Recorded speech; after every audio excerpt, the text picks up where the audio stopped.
Сайн байцгаана уу хүүхдүүдээ. Монгол хэлний багш байна. Өнөөдөр монгол хэлнийхээ хичээлээр бүгдээрээ жинхэнэ нэрийн тухай давтах болно. Жинхэнэ нэрийн тухай бид юу мэдэх вүлээ? Өмнөх хичээлээ сэргээн санацгаая. Хүн амьтан юмс үзэгдлийг шууд заан нэрлэж хэн юу, хэний юуны, хинтэй юутай, хэнийг юуг, хинээс юунаас, хинд юунд, хинээр юугаар зэрэг асуултанд хариулагддаг үгсийг жинхэнэ нэр гэдэг. Жинхэнэ нэрийг утгаар нь хоёр ангилдаг. Ерийн ба оноос нэр. Жинхэнэ нэрийн бүтэц хоёр янз байдаг. Үүсмэл, үүсмэл биш. Үүсмэл жинхэнэ нэр дагварын аргаар мөн үг нийлэх аргаар үүсдэг. Жинхэнэ нэрийн хувилал 3 янз байдаг. Олонтоо, тийн ялгал, хамаатах ёсны нөхцлөөр хувилдаг байх нэ. Дараах ихийг анхааралтай уншицгаая.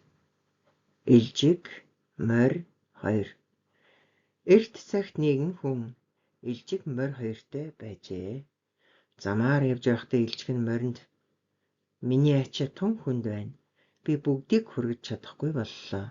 Чи миний ачаанаас бага нэгч болов авч хөнгөлж өгөөч" гэхэд морь хайхарсангүй. Илжиг зүтгэсээр байгаад хамаг тамиран барж өгчээ.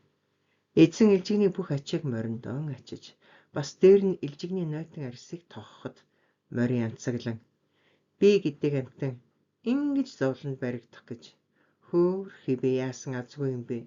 Түрүүнд түүний ачааг багч чадгүй хөнгөлж өгөхгүй яав даа. Одоо бүх ачааг нь ачаад бас нойтон арьсыг нь тээж явах гэж дээ" хэмээн гасалжээ. Эхийн агуулгатай танилцлаа. Одоо дараах асуултанд хариулцгаая. Зөв хариултыг сонгоно. Эхэд ямар дүр гарч байна вэ? 1. Эзэн, ачаа, илжиг. 2. Илжиг, морь, зовлон. 3. Эзэн, илжиг, морь. 4. Морь, ачаа, зовлон. Зүйтэй 3 буюу эзэн, илжиг, морь гэсэн дөрүүд гарч байна. Эхийн үйл явдал хизээ хаана болж байна вэ? 1. Ногоо ургах цагаар нэгэн тосгонд. 2. Эрт цагт алс замд. 3. Цасан шуурганаар хотын захад. 4. Өвс халиурсан хээр талд 100 цагаар. Зүйтэй 2 буюу эрт цагт алс замд болж байна. Эхийн гол санаанд тохирохгүй хэлц үг аль нь вэ? 1. Өөд нь хаясан чулуу өөрийн толгой дээр. 2. Зоох цагт нөхрийн чанар танигдана. 3. Ямар үр тарин түүнийгээ хураана. 4.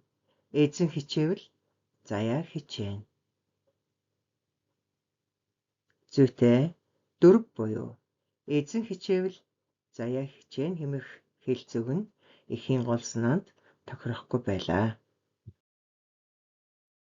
Илжиг, морь хоёр хэмээх их маань хүүрнэмж их байлаа. Хүүрнэмж ихийн онцлогийг асуултын дагуу сэргээн баттгалаа. Хүүрнэмж их маань дүртэй, дүрийн дунд үйл явдлууд цагийн дарааллаар өрнөдөг. Одоо жинхэнэ нэрийн тухай ойлголтоо сэргээн давтацгаая. Дасгал 1. Эхээс жинхэнэ нэрийг олж бичээрэй. Давхар дуггүйгээр нийт 10 үг байна. За хийснээ шалгацгаая. Хүн заасан утгатай жинхэнэ нэр хүн, эзэн. Амьтан заасан утгатай жинхэнэр илжиг, морь, амьтан. Юмс заасан утгатай жинхэнэр замаар, ачаа, тамираа, арсыг зовлоно гэсэн нийт 10 жинхэнэр үг байна.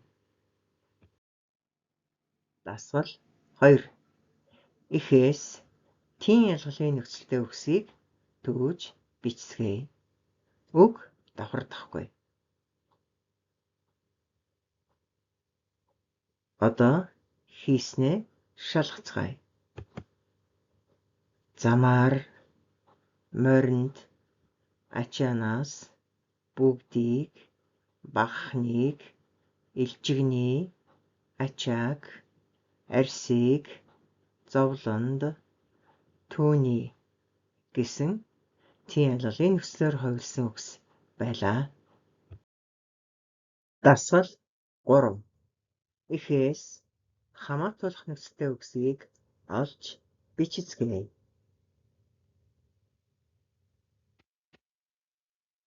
Одоо бичснээ шалгая.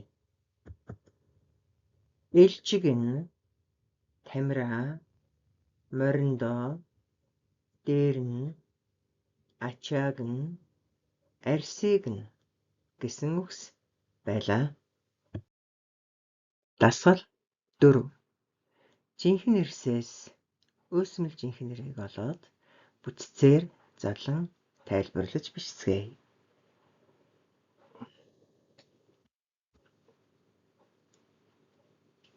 Хийснээ шалгаарай.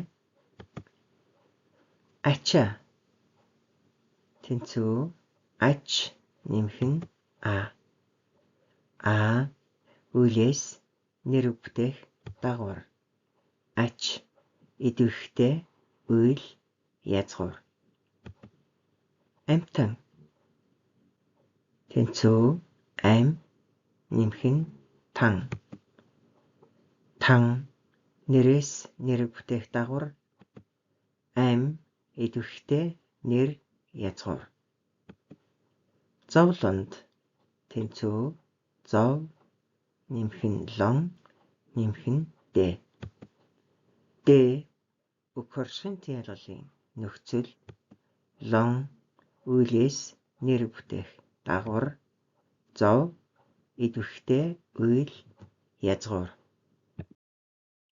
Даалгавар дараах үгсэд өгзөн бүрэн задлал хийж тайлбарлана. Үлгэрлвэл ачаанаас нь тэнцүү ач нэмэх нь нэмэх нь аас нэмэх нь энэ. Энэ 3 дугаар бид хамаатуулахын нөхцөл. Аас гарахын тийн ялгалын нөхцөл. Үйлээс нэр бүтээх дагавар. Ач идэвхтэй үйл язгуур. Задлах үгс мориндоо, арсыг нь, тамираа. Амжилт хүсье хүүхдүүдээ. Баяртай.